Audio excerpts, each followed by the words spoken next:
All right, guys, we're jumping into an ad real quick, and it is 8 Sleep. We've talked about it so many times. We've been using it ourselves from before they even sponsored us. For years, it's changed our lives. We love it. 8 Sleep exists to improve your sleep through cutting-edge technology, and the Pod 5 is the latest generation of their signature product. It's a smart mattress cover that fits on top of your existing bed.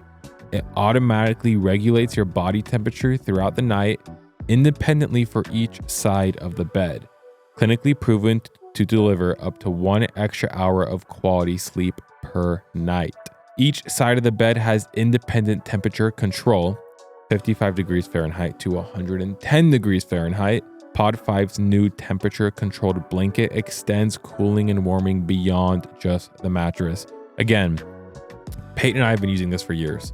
She sleeps, actually, she used to sleep hot or cold. Now she sleeps hot, so now it's changed. But we both turn our temperatures to different degrees. It helps us sleep. I'm never hot at night anymore, which I was hot every single night, always, no matter what. This has changed, honestly, our lives when it comes to sleep.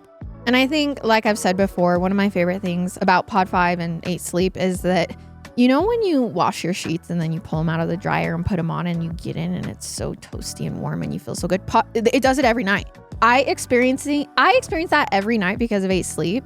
And then also just like if I wake up hot, I can cool down. If I wake up cool, my temperature's always regulated. It's amazing. This holiday season, 8 Sleep is extending their biggest holiday sale of the year. Use our code HUSBAND at 8sleep.com/husband for up to $400 off the new Pod 5.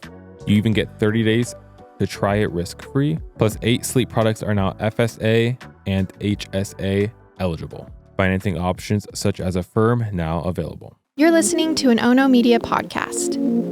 Hey everybody, welcome back to the podcast. This is Murder with My Husband. I'm Peyton Moreland. And I'm Garrett Moreland. And he's the husband. And I'm the husband. Welcome back. Thank you for being here. Another Monday, another episode. Hope everyone has some fun plans for the holidays. Peyton and I will be not doing much. We'll be recording, sticking around, hanging out, talking to you guys, hanging out with Daisy.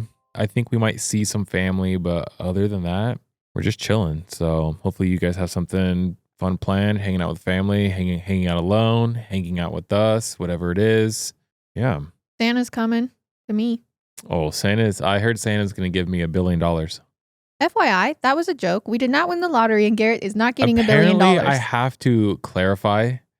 Listen, guys, this can be my 10 seconds because I don't want it to be too long. But last time when I said I won the lottery, I still get messages. I thought it was obvious that I was being sarcastic, but I'm not lying when I got thousands of messages, thousands of people asking for their 10 or 20 grand or whatever. I mean, how can you blame them? You're the one who said, if you want 10 grand, I understand let this, me know. But I feel like it was very obvious that I was kidding. I feel like it's very obvious. It was not, because so many I'm going to have to grab you. that clip and post it somewhere because, listen, you guys have been listening to this podcast for a while now. I feel like you guys know when I'm being sarcastic. Anyways, I'm not getting $1 billion. I don't have $1 billion. Not even close. Not even nothing. I wish I did, but I don't. So yeah, I guess that's my 10 seconds. We've just been working. We might have a cool announcement here in a couple weeks, so stay tuned. We can't say much about it yet, but we might be able to next episode. Oh, people we ran into or people that came up to us and said hi. I think her name was Kelsey. Okay. I thought there was more, but we've been running around that I can't remember. Oh, I don't know. Maybe not, but I think it was Kelsey. Yes, we were eating. And she came up and said hi. Yes. Anyways, come say hi to us if you see us. We love it. Some people message us and are like, I saw you, but I don't want to bother you. You're not bothering us. Nothing's bothering us. Even if I'm eating food, you can come say hi. We live the fangirl life. Okay? We're just people. I love to fangirl. We're all just people hanging out, trying to survive, trying to live, trying to do our best. So on that note, let's get into today's case. Our sources for this episode are people.com, HoustonLawReview.com, L.com, NewYorkTimes.com, abcnews.go.com, bbc.com, mamamia.com, aetv.com, abc7.com, cosmopolitan.com, cbsnews.com, cnn.com, and supremecourt.gov. If you've seen the title of this episode, you might know this story. I think it definitely has some infamy, but I know for sure that Garrett doesn't know this story, and I'm honestly intrigued to see how he's going to respond. Let's hear it. Just a reminder for those listening for the first time, I don't know what case Payton is about to tell me. I don't know anything about these cases. Every once in a while, I will know a thing or two, but for the most part, I don't know anything. So just an FYI, just a reminder, we can keep going. All of his reactions are raw and unscripted. This is true. I'm not scripted at all, which is kind of scary. Now, before we get into it, this episode includes discussion of suicide and suicidal ideation. So if you are someone you know is struggling, please contact the Suicide and Crisis Lifeline by dialing 988 or text STRENGTH to the crisis text line at 741-741. You can also go to 988lifeline.org. And as always, please listen with care. Sticks and stones may break my bones, but words will never hurt me. I can't tell you how many times that was repeated on the playground as a child. And unfortunately, the older I get, the more I start to wonder why adults were telling us this, because words are powerful and they do cut deep, especially in the age of social media, where people can live behind the anonymity of a screen and say whatever they want to complete and total strangers. I have personally had this happen to me. I've had people that have never met me say things. I can only imagine how much worse it feels when you are hearing terrible things over and over again from someone that you care about. Because sticks and stones can be considered weapons, and this case will prove words can be too. And when used in a certain way, you start to blur the line can words even be considered a weapon for murder? Now today, I want to introduce you to a 18-year-old young man named Conrad Roy. Now, Conrad grew up in Fairhaven, Massachusetts, about an hour and a half outside of Boston. It was in the late 90s and early 2000s. He was the oldest kid in the family with two younger sisters named Morgan and Camden. And according to Conrad's parents, he was a happy, sensitive, and kind little boy. But right as Conrad was reaching puberty, a big life event kind of turned his world upside down. His parents filed for divorce. Now, Conrad tried his best to manage this as an early teenager, tried to stay on course academically and athletically. He did maintain a 3.8 GPA. He took honors classes.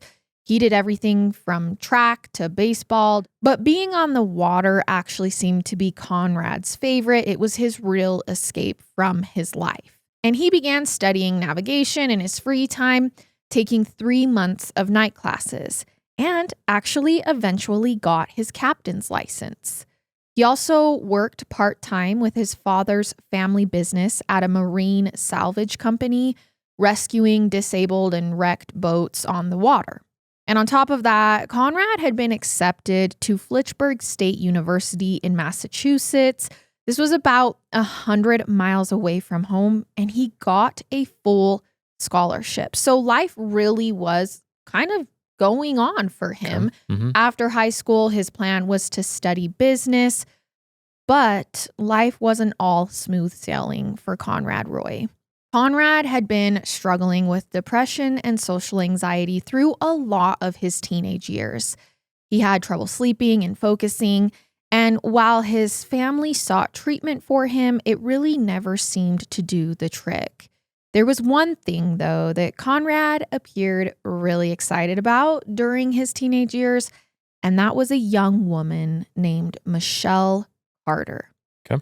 Now, in 2012, 16-year-old Michelle and 17-year-old Conrad met while both of them were vacationing in Naples, Florida. Now, Conrad was there visiting relatives, and Michelle was down there vacationing with her family.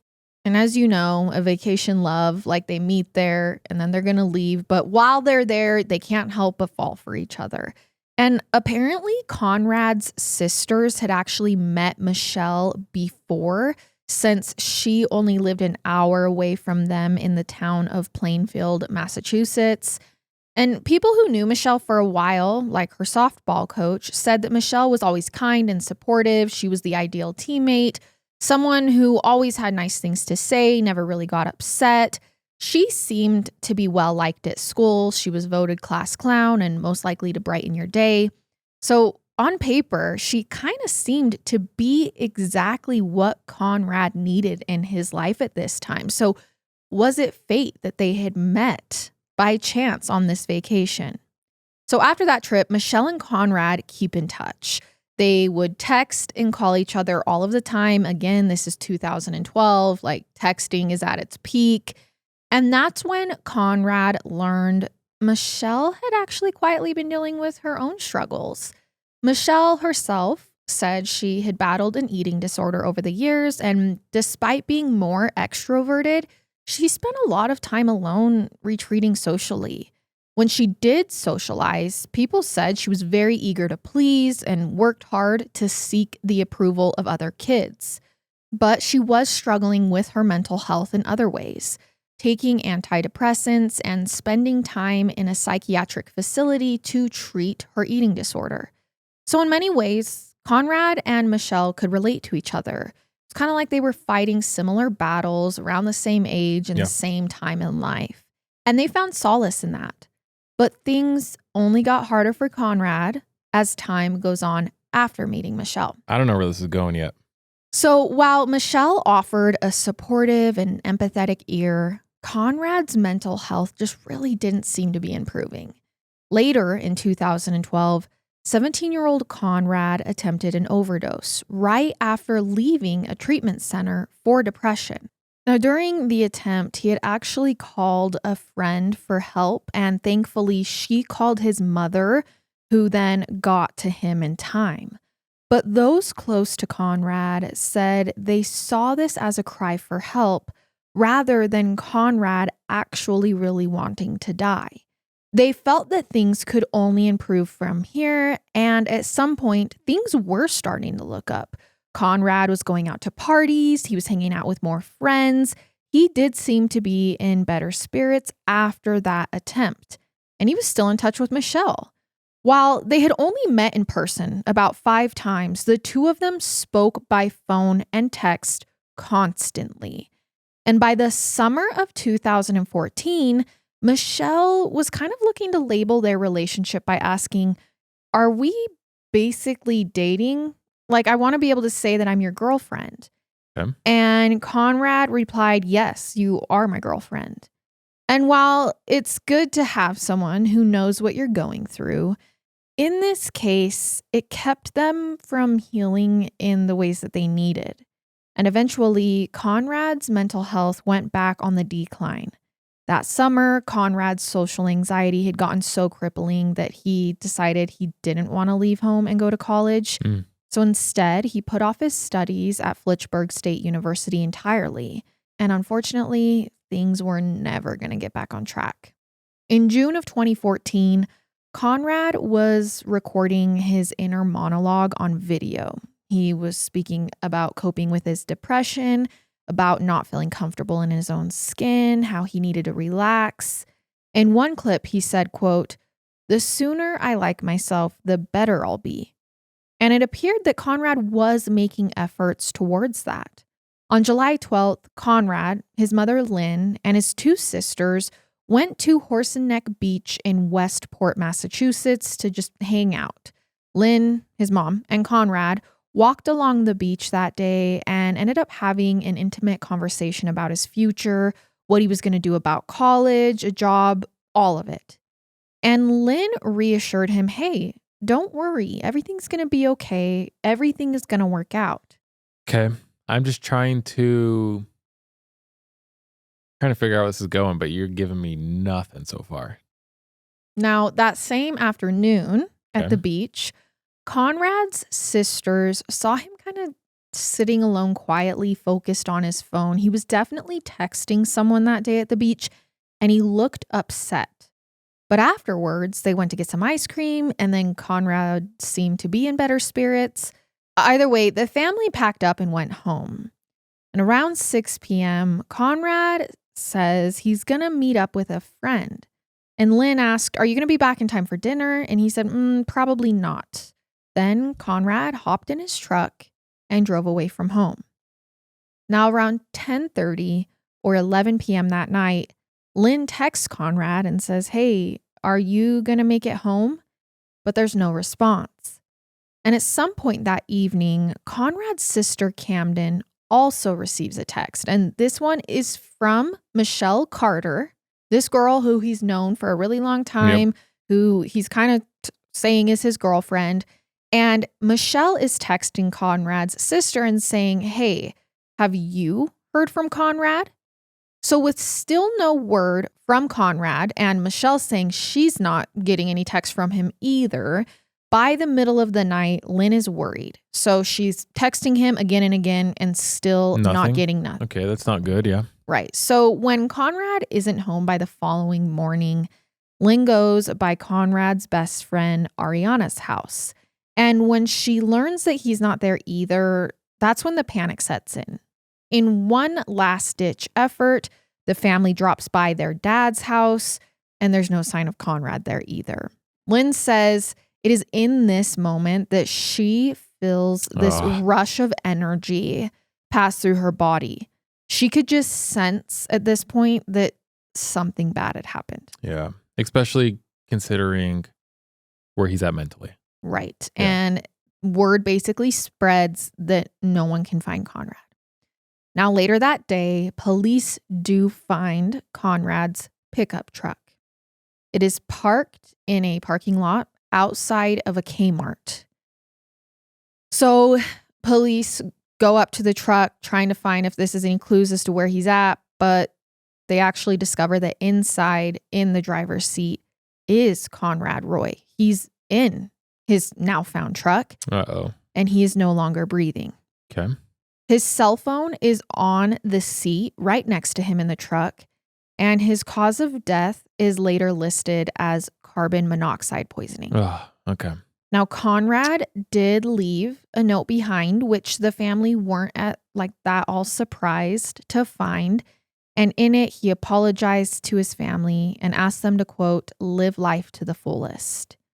Now, later that day, at around 8:13 p.m., Lynn receives a text from Michelle, her son's girlfriend, saying, "I'm so very sorry. Conrad meant so much to me."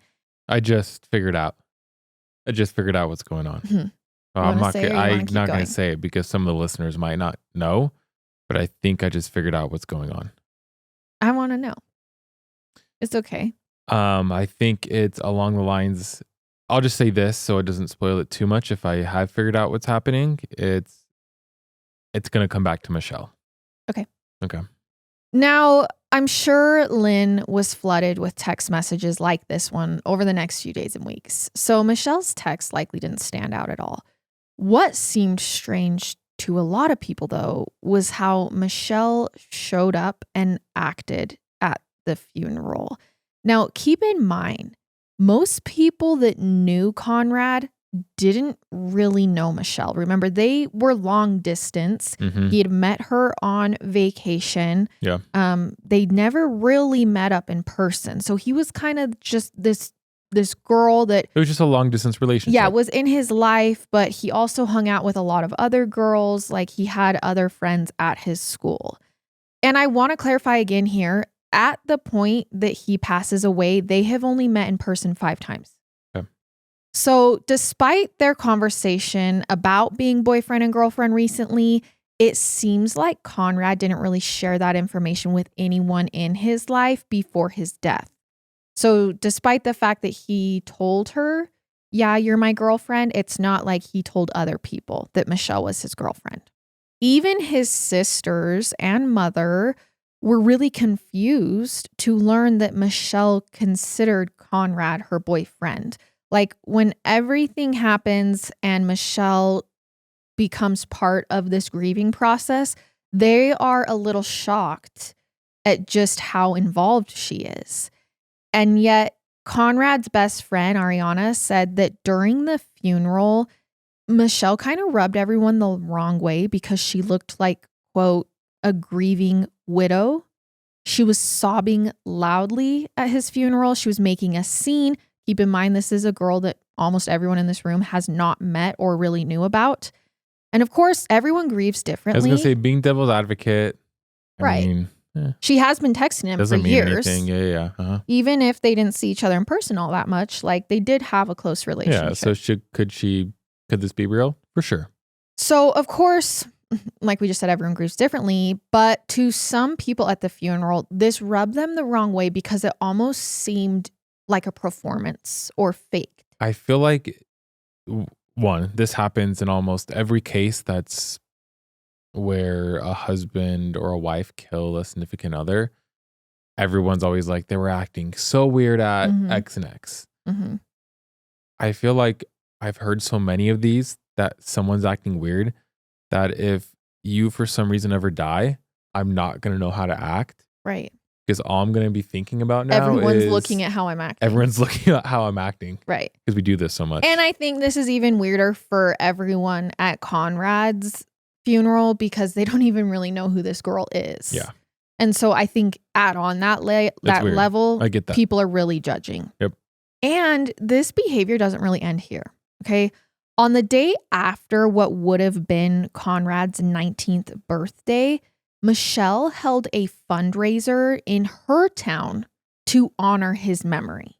She posted on Twitter, quote, "Such a beautiful soul, gone too soon. I'll always remember your bright light and smile. You'll forever be in my heart. I love you, Conrad." And her fellow peers in her town were offering her endless sympathy and support. But the police had been investigating Conrad's death, as they almost always do with a suicide case, especially a teen suicide case. And one of the first places they obviously checked was Conrad Roy's cell phone and the communications that he had had before he died. Oftentimes, parents ask police to look into this because they are trying to pinpoint a trigger or just find answers. They're grieving, they're confused, they want answers. But here's the thing. Police come across something interesting when they look at Conrad's cell phone history. Not only had Michelle and Conrad spoke the night he died by suicide, she had sent him more than 80 text messages after his death. So she continues this communication. Oh, I know where exactly this is going, and this pisses me off. So some of them were apologies for not doing more to help him. Others were just confessions of love. But it was actually the messages that were sent before Conrad died that really set off alarm bells for investigators in this case and made them realize this is not an open and shut suicide investigation. So let me back up a little bit. We're going to back up to shortly after Conrad and Michelle first met in 2012 and take a closer look on this relationship that developed before his death. Now, as I mentioned, the two were long distance, so texting was their primary form of communication. And both of them were battling with mental health issues at the time. Now, at first, Michelle really seemed to be encouraging Conrad to seek treatment. And when Conrad spoke about suicide in October of 2012, Michelle seemingly tried to talk him out of it in their communication. She sent him messages like, "You have so much to live for," and Michelle kept suggesting ways for Conrad to get help. Apparently, when she was about to go to a treatment center for her eating disorder, she told Conrad, "Hey, you should come with me." That way they could support each other if they were in the same place. It wouldn't be as scary. But Conrad supposedly rejected this offer. In one message, Michelle said to Conrad, quote, "I'm trying my best to dig you out." To which Conrad... What? To which Conrad replied, I don't want to be dug out. I want to die. So Okay. she's trying to dig him out of this hole, this Yes. dark hole he's in. Now from there, Conrad continued sending Michelle different ways he could potentially die by suicide. So from this point, it's safe to say that Michelle and Conrad's relationship is very open. Like they are confiding in each other, and Conrad is being very open with the darkness he is battling. From this point, Conrad continued sending Michelle different ways that he could potentially die by suicide. And over time, according to these messages, it seems like the energy starts to shift with Michelle. Instead of trying to talk him out of this, help him out, dig him out of this hole, she slowly starts to encourage him. And by the summer of 2014, it started with things like, quote, if this is the only way that you think you're going to be happy, heaven will welcome you with open arms.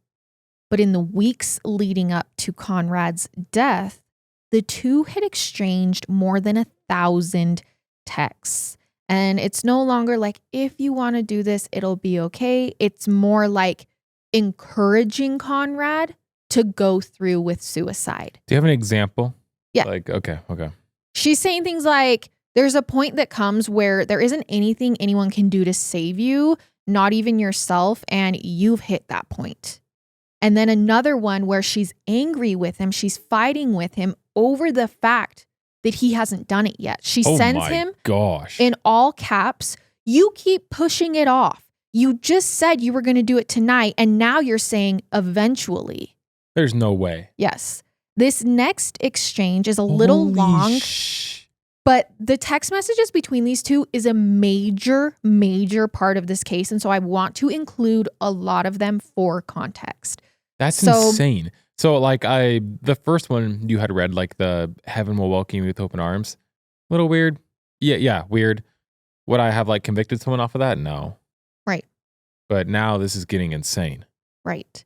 So one of the exchanges, here we go. Michelle says, quote, I think that your parents know you're in a really bad place, and I'm not saying they want you to do it, but I honestly feel like they can accept it. They know there is nothing they can do for you. They've tried helping. I mean, everyone's tried. But there's a point that comes where there isn't anything anyone can do to save you, not even yourself. And you've hit that point. And I think your parents know you've hit that point. You said your mom saw a suicide thing on your computer and she didn't even say anything. I think she knows it's on your mind and she's preparing for it. Everyone will be sad for a while, but they'll get over it and move on. They won't be in depression. I won't let that happen. They know how sad you are and they know that you are doing this to be happy. And I think they will understand that and accept it. They will always carry you in their hearts. That is utterly heartbreaking for Conrad. And I want to say, horrible. Keep in mind, as we are reading these, she is adding on to someone who was, without Michelle in the picture, already struggling, battling demons. He was already thinking, this was already on his mind. Yes. This is wild. And his response to that huge long message is so telling about how often and like how normal this type of conversation had become between them, because he responds, thank you, Michelle. Like, oh, that's nice of you for easing my mind that no one will really care if I do this. Oh my gosh, this makes me so sad. And when police dig further into the messages, they discover that Michelle eventually even helped him plan his suicide. They spoke in depth about methods. They eventually landed on carbon monoxide poisoning. Michelle even helped him with step-by-step instructions in the days before he died, and she helped him locate a generator. This is mind-blowing. Absolutely mind-blowing. I mean, I knew it was coming to this. Like, I knew this is where it was going. I just didn't realize it was this awful. Like, obvious and horrible. Yeah, obvious. I thought maybe it would be a little more cryptic, or no, she straight up is saying, yeah, you go do it. And again, you need to do it. Strangers tell people to do this and they do it because it's that hurtful. Words have that much impact. Now imagine someone that you have been texting that knows all of your secrets, that is your best friend, your confidant, telling you to do this and helping you plan it and urging you and getting mad at you that you're not doing it when you said you would. I don't know. I was a horrible person. So horrible. She helps him locate the generator, and a text from her to him said, quote, "Yeah, it will work. If you admit 3,200 ppm of it for 5 or 10 minutes, you will die within a half hour. You will lose consciousness with no pain. You just fall asleep and die." Okay. She's being his Google. Yeah. No, basically. 100%. Yeah. They even spoke about a timeline in the hours before Conrad died. Around 3:45 on July 12th, Michelle told Conrad he had to do it when he got home from the beach that day. Remember, his sister saw him looking a little sad on the beach, texting someone pretty intently. She texts him during this time, quote, "No more thinking. You need to just do it." Some of their final text messages to one another were before Conrad even left his house that night. Michelle told him to tell his mom that he was just going to run out to the store. And he told her when he was leaving the house and when he was almost at the Kmart parking lot. But this isn't the last time they speak. When Conrad gets to the parking lot where this is going to happen, he calls Michelle around 7:12 p.m. The two are on the phone together as he starts to follow her plan and fill the car with lethal fumes. And you guys, like, this is heartbreaking. It's horrible. Also, just a reminder again, I know Payton mentioned it at the beginning, but for those who are struggling in any way, it's a reminder that this is a trigger warning and you don't need to finish this.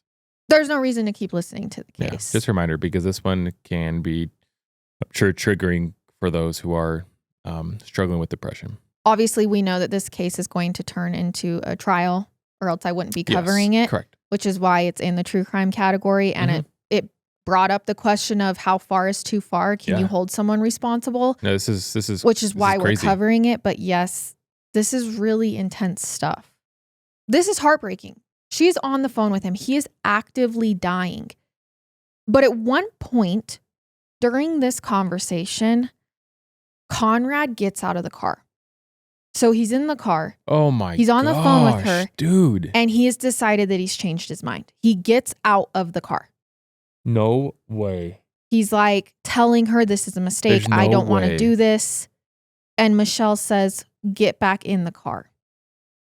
This is a detail that was only discovered a long time later when Michelle actually texted other people saying, "Yeah, I was on the phone with him. He got out, but I told him to get back in because this is what he wanted." She explained to a friend that she heard him die. Oh my gosh. Life in prison. No and ifs or buts. She told another friend she could have stopped it because she was, quote, on the phone with him and he got out of the car because it was working and he got scared. And I effing told him to just get back in. This is what she brags to another friend. So confused. Why? So again, this is all the aftermath. No one knows any of this. Everyone knows he was struggling. And if police hadn't looked into this, if they hadn't investigated, this probably would have gone unknown. So Michelle's behavior gets even more disturbing from what police learn after he dies in the car. Their call together ended at 7:58 p.m. But instead of hanging up, dialing 911, she texted a friend at 8:02 p.m. She hangs up with him at 7:58. At 8:02 p.m., she texts one of her friends and says Conrad died by suicide. Okay. And after that, she doesn't call Conrad's mom or sisters. She plays dumb. She texts Conrad's sister saying, "Hey, have you heard from him? I haven't heard from him." She calls Conrad's phone dozens of times. Like, "Oh, I'm trying to figure out where he is. He's not responding to me." This is, to me, an obvious admission of guilt because she's immediately trying to cover up what had happened. Oh, she knows. She 100% knows. Again, the following day, she's texting his family being like, "Have you heard from him? Have you found him?" She also sends Conrad a bunch of desperate sounding texts the next day to make it seem like she's clueless. Like either she'd had him delete their history of text, not thinking police could pull it up. And so the only ones on his phone would be these ones. That's exactly what happened. She probably didn't realize that they could get the deleted. Yeah, they can look at history. She probably had no idea. So she texts him the next day, like saying things like, quote, "Did you do something? Conrad, I love you so much. Please tell me this is a joke." Meanwhile, she knows exactly where Conrad is. And she knows this is not a joke. She's the one that told him to get back into the car. Then, in February of 2015, after police have learned all of this, the courts made a pretty unprecedented move that turned this case into a true crime case. They indicted and had Michelle arrested on charges of involuntary manslaughter. Now, which is interesting because I feel like, and I know we're going to get to it, it's almost more under first degree murder because she helped him plan it. I think. You know what I'm saying? Yes. Right between, yeah. Anyways, keep going. It seems more responsible, but I think what they're thinking is it's very similar to driving under the influence and taking someone's life. Like you made a reckless, wrong choice, but you didn't pull the trigger. It's just hard because she was like, yeah, if you do carbon, like she was planning a murder. I mean, she was planning someone's death. Thinking like a hitman case. Yeah. Even the person who hired them serves hefty charges. Correct. Yeah. They usually don't get involuntary manslaughter. Right. Yeah. So again, though, this is the first of its kind. Like when this hit the news, people were like, can you even do that? Yeah, is that possible? Like, is this even a thing? Like, is someone else responsible for someone else's suicide? Like, is that, can you charge that? This is a case unlike any other. There's no fingerprints. There's no DNA. The accused person was not even at the crime. The only evidence and murder weapon was the words that she had used against Conrad Roy. Like, that was it. It was her words. Which means the path to prosecuting Michelle Carter was going to be an uncharted one and was going to draw a lot of public opinion. Primarily because the state of Massachusetts, where this crime took place, had no laws against encouraged or assisted suicide. Like they weren't written. There was nothing in the rule book. Okay, I was going to ask about assisted suicide. So, okay, that's good to know. Interesting. But even though there's no paperwork for this, the Supreme Court of Massachusetts obviously learns about the case and feels like they have a case worth pursuing. So in the summer of 2016, they stood by the charges and said that Michelle had a, quote, virtual presence that night in the pickup truck, which is how they can charge her. Meaning her case for involuntary manslaughter was going to move forward. And Michelle's attorneys were worried about how they would come off to a jury full of people. So instead, they opted for a bench trial, which means only a judge would be hearing the case and then deciding her fate. Which is interesting because I do agree with her attorneys. I think I don't know, what she got yet, but if that did go to a trial, I am pretty certain that every single juror would be like, no, like you're a horrible person. Yeah. And I think it's like easier to think level-headed as we're just like sitting here dissecting this case. But I mean, I've heard of plenty of stories where people have been bullied or, there's been horrible behavior against them and then they take their life. And I'm angry for them. Yeah. I'm angry. Like there's a part of me that wants justice. Like you had a hand in this almost, even though they didn't, if that makes sense. And so I think, like Garrett's saying, if you left it up to a jury, there is a high probability that they would also feel this way in this case. So Michelle's trial began on June 5th, 2017. And the prosecution painted the then 20-year-old Michelle as someone who was desperate for sympathy and attention. And this becomes a big, like a main focus point at the trial is that Michelle did this for attention. Like, it was almost like Munchausen's. Yeah. She was like, if he dies, I benefit. People are going to feel bad for me. I'm going to be able to be the star of this in a way. They claim she was motivated to push her boyfriend to suicide because she wanted to look like the grieving girlfriend who, try as she might, just couldn't stop her boyfriend from dying by suicide, and everyone should feel bad for her. So again, the theory from the prosecution was like a case of Munchausen's by proxy, that in order for Michelle to gain sympathy and attention, she created a situation worthy of sympathy and attention. And they pointed to one big detail as evidence. And again, Michelle's life is like completely put on display at this trial. Every text she's ever sent, any journal she's ever, anything, because they have to really get inside her head. Michelle had kind of done a sort of, quote, dry run a few days before Conrad died. So what I mean by this is 2 days before Conrad actually died by suicide on July 10th, Michelle sent texts to 2 of her hometown friends saying Conrad was missing. Nothing had happened yet. Oh my gosh. But she is already wanting this attention. And this is what the prosecution is saying. Like, if this wasn't the motive, why? Like, what is this? So she sends these friends a text saying Conrad's missing. And she's like, she makes it this huge deal. We haven't heard from him. His family's looking for him. Even though she, while doing this to her friends, is also actively communicating and texting with Conrad. So she knows he's not missing. She's just blatantly lying, like crazy behavior. This is what I'm trying to say, though. This was planned and thought through so thoroughly that, I mean, I'm sure she's still going to get a lot of time in prison, but like, it's kind of crazy to me that it's not first degree murder. You know what I'm saying? So when Conrad was still alive 2 days later, having a good day with his family, as his mom spoke to on the stand, Michelle begins to panic because the prosecution believes that she had thought at this point that he would have already done it because they were talking about it. And she thought that he would have already gone through with his plan. So now that 2 days have gone by and he still hasn't, she's starting to be like, I already told my friends he did this. So now I'm going to be like, they're going to think I'm a liar. So she doesn't want to come off as a liar. She wants to make sure Conrad follows through with his plan so that my friends don't know she's lying. Okay.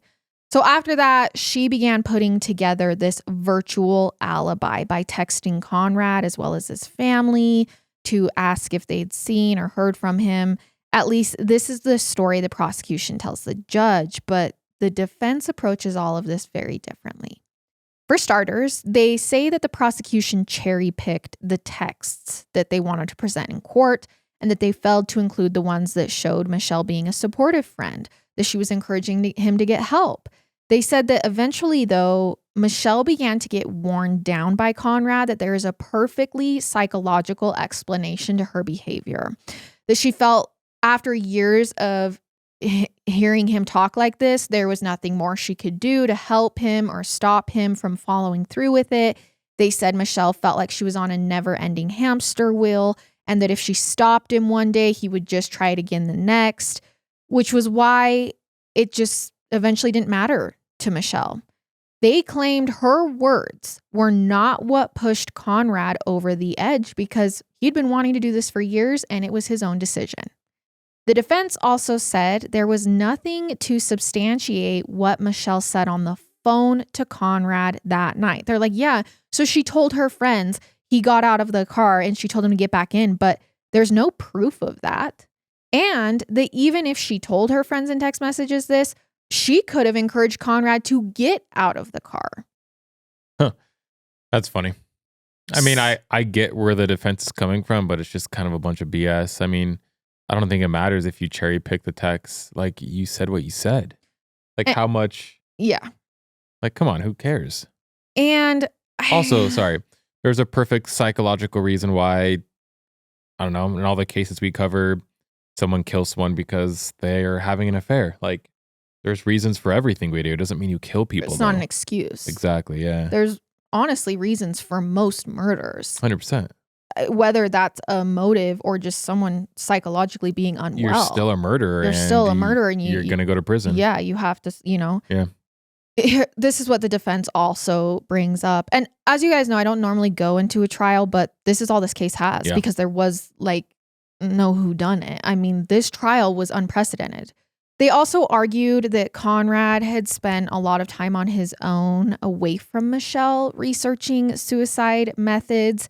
And I think this is what's most devastating for me about this case is that not only did Conrad's entire family have to learn that someone was heavily encouraging him to take his own life and getting angry at him that he hadn't done it yet, they also then have to sit through a trial where his own demons are being used against him. Like the fact that he was struggling with his mental health outside of Michelle is now exploited. Like, well, you can't hold her responsible because he struggled with his mental health. It's like, well, who doesn't? Like, this happens all of the time. It doesn't mean that you can talk to someone like that. Yeah. They also are like, listen, he hadn't even seen her in person for almost a year at this point. Conrad had free will. And that when he stepped out of the truck, he could have hung up with Michelle. He could have dialed 911. He could have just drove home. The defense says he made the decision to get back in the truck. And this was a decision that was ultimately his and his alone. And the thing that's hard to wrap my head around is that at any point, Michelle could have walked away. She could have stopped speaking to Conrad if she was really exhausted from supporting him, or she could have told his family like, hey, this has been going on for a long time. I don't have any more support to give him, but I didn't want to leave him hanging. But instead, she plays into it. She feeds into it. She becomes his number one suicide advocate. And that's what's so disturbing about this case. Of course, when you have behavior like that, it is worth calling in a psychiatrist, which is what the defense did, hoping to justify some of her actions. What the psychiatrist says is Michelle had been on an antidepressant called Celexa, and that it had made her, quote, psychotic, delusional, and involuntarily intoxicated. But then another doctor named Dr. Harold. This happens so much in cases. I know. Koplowitz says, no, that's absurd. This drug is a category of drugs called SSRIs. They're safe. They don't cause any of the symptoms that Michelle's psychiatrist was claiming they did in court. Again, Garrett has a really big, I have an issue with this where he doesn't like experts testifying. No, because they all the defense expert thinks for the defense team, the other side thinks for the other side, and they're two experts are just colliding, and I think that's just so ironic to me. And then it's up to the jury to trust what expert. Wait, which one do we believe? Which doctor do we believe? Like, come on, guys. Yeah. This part of the defense didn't really compute, especially because, as the prosecution argued, she was thinking clearly enough to then lie, manipulate, and try to cover her tracks when she knew Conrad had actually done it and was dead in the car for the next 20 hours. She begins trying to build an alibi. So she knows what she did was wrong. Here's what the defense does have a leg to stand on, though, and this is obviously what makes this trial so complicated. We have the right to freedom of speech. We have the First Amendment. They say that while Michelle's words may have been vile, they may have been hurtful, the defense argues at court that her words are protected under the Constitution of the United States. Interesting. Okay. So, on June 16th, 11 days after her trial began, the judge had a verdict ready for Michelle. They decided that she was guilty of involuntary manslaughter, primarily due to her failure to act. So basically, they said it's not really what Michelle said. It wasn't really the text encouraging him to do it. It's what she didn't do? It's what she didn't say that is getting her in trouble. That she had a duty to alleviate risk. Like, she should have told someone. She should have texted his family. And then even when he was in the car, she could have called 911. The judge says this is what caused the death of Conrad Roy, was you not stepping in to help. Michelle was sentenced to 2.5 years at the Women's Center at the Bristol County House of Corrections. Wait, what's up? though her sentence was later reduced to 15 months. So she's out. She's free. Yeah. But a lot of people in the criminal justice world found this verdict to be harsh. What? And this is what is so What is happening This is right what now? is so controversial about this case is Garrett is sitting here going, no, she should be put away for, like, you can't speak to someone that way. Like, you just can't. Like, you had a hand in this. Whereas other people that work in the justice system are like, whoa, whoa, whoa.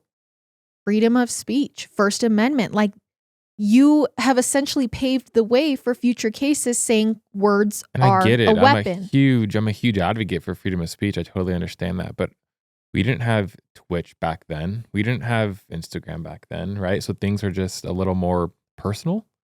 And I think your words can just carry different. Okay, I don't even actually. It's not even that because it's what the judge said. Yeah, I think I agree with that because being on. I mean, do I think it's right? I mean, everyone can have their own opinion, right? When you're playing video games or you're on social media, people are telling other people to kill themselves. People are saying horrible things about other people. Do I think those people should go to prison? No. Do I think those people are losers and horrible people? Yeah. But should they go to prison? Should there be like any repercussions from it? No. So I agree with that. I agree with the amendment. I agree with what the judge said. But I guess I think it's different. I think if you're on the phone with someone as they're actively doing correct. this. And I guess it's because maybe they couldn't prove it. But I even think that if her message that, like, why aren't you doing this yet? You said you did it yesterday. Yeah. I just think that's when lines are crossed. And maybe there's a line there. And maybe that's still just protected under the First Amendment. And so I guess I understand that part, but I don't know. Put her on it. I don't know.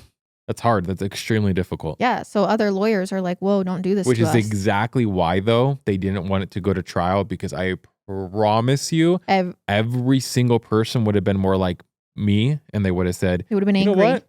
Sorry. Have fun in prison. Yeah. Don't speak like that to people and we'll see you in 20 years. It's hard not to be angry at people this who do case that. pissed me off. That's crazy. So there are people that are like, you paved the way for us to essentially now use words as a weapon. Mary Ann Franks, a professor at the University of Miami School of Law, agrees with this. She believed that Michelle should have been charged with domestic abuse or harassment and not manslaughter. And I really do see both sides, I think. Like trying to understand the law and where things are coming from. I see both sides, but it's not fair to Conrad's family. It's not fair to Conrad. That's not okay. Not okay. Did he get out of the car? Don't know. Did he say, I don't want to do this? I think so. Why would she lie about that? And then did she pick up the gun and hand it back to him? Yeah, I don't know. You know what I'm saying? Yeah. And I also don't want people who are like, no, but the justice system. I don't want you to attack Garrett or the people's beliefs in this that are like, this is horrible, this is awful, because that is empathy. That is human emotion. When you hear about someone who treats someone this way and then the repercussions are as heavy as a life, it's frustrating. Yeah. It's like, be a decent human being. Like, do we not have a responsibility to care about other people, to be good to other people? Hard. It's a very difficult case. Yeah. So obviously Michelle's attorneys agree with this. In February 2019, they tried to appeal her sentence. They told the Massachusetts Supreme Court that by rejecting it, quote, Massachusetts would be the only state to uphold an involuntary manslaughter conviction where an absent defendant with words alone encouraged another person to commit suicide. Now, it didn't seem like the Supreme Court really cared. They denied Michelle's appeal. They were like, nope, we think she had a hand in it. She's going to serve her sentence. She, though, did not serve all those 15 months behind bars. On January 23rd, 2020, she was released early for good behavior. Oh, give me a... Okay. Since then, Michelle has kept a low profile after returning back to Plainfield. Yeah, I would keep a low profile too, Michelle. She has no social media presence. Oh, how ironic, right? Like, how ironic you bully She doesn't someone want people into telling her to kill herself. You don't want people telling exactly. How ironic is that? Yo, I'm pissed. This is ridiculous. This case is hard for me Why? because I think Michelle was struggling psychologically. Yeah. She had Zero. Empathy level for me right here. For I'm her, not saying -0. I'm not saying this is an -10. excuse. Yeah. I'm saying I can see the pipeline of where she got to that point. Like Yeah, but I can I could see the pipeline writes itself. of any of our cases. True. But True. do I Like- think they're murdered? Do they still deserve time in prison? Yeah, sorry. Like if she has, these issues with being loved or chosen or attention or spotlight, and then after years of talking to him realizes she could achieve it. I don't know though. Like, okay, anyways, I don't want to keep talking about it because I'm confused. Yeah, it's confusing. I feel you. Now 29 years old, Michelle is no longer on probation, which means the conditions that she couldn't profit off of her story have now been lifted. And while she hasn't spoken out publicly as of this recording, there have been documentaries and a Hulu series about her case, which she did not participate in. But I personally think it will only be a matter of time before we hear her side of the story, because wasn't her entire motive behind this attention?